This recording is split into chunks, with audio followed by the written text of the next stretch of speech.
Hello বন্ধুরা, আজকের আমি আপনাদের দাঁতের সমস্যা নিয়ে কয়েকটি কথা বলবো। যেমন এই দাঁতের যন্ত্রণা হলে কি করবেন।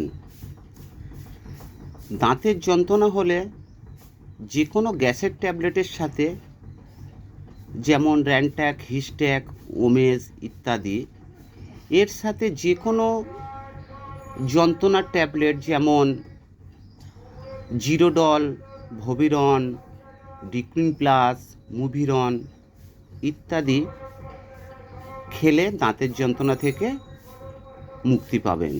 কিন্তু যদি দাঁতের গোড়া ফুলে থাকে, কিংবা দাঁতের গোড়ায় ব্যথা হয়, কিংবা দাঁতের গোড়াতে পুঁজ হয়, কিংবা দাঁতের গোড়া ফুটো হয়ে প্রচণ্ড ব্যথা, যে ক্ষেত্রে কিছু খাওয়া যায় না, সেক্ষেত্রে শুধুমাত্র গ্যাসের ট্যাবলেট আর যন্ত্রণার ট্যাবলেট খেলে হবে না।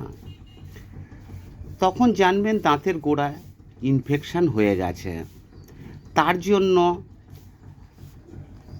আপনাকে এই যে গ্যাসের ট্যাবলেটের সাথে যন্ত্রণার ট্যাবলেট খেতেই হবে, এবং এর সাথে স্পোরিডেক্স 500 দিনে 2টি করে খাবেন, এবং সঙ্গে মেট্রোজিল 400 দিনে 3টি করে খাবেন। এতে দাঁতের গোড়ার ইনফেকশান ভালো হয়ে যাবে এবং দাঁতের যন্ত্রণা চিরতরে মুক্তি পাবেন। ভিডিওটি ভালো লাগলে সাবস্ক্রাইব করবেন, বন্ধুবান্ধবদেরকে শেয়ার করবেন। থ্যাংক ইউ, ধন্যবাদ।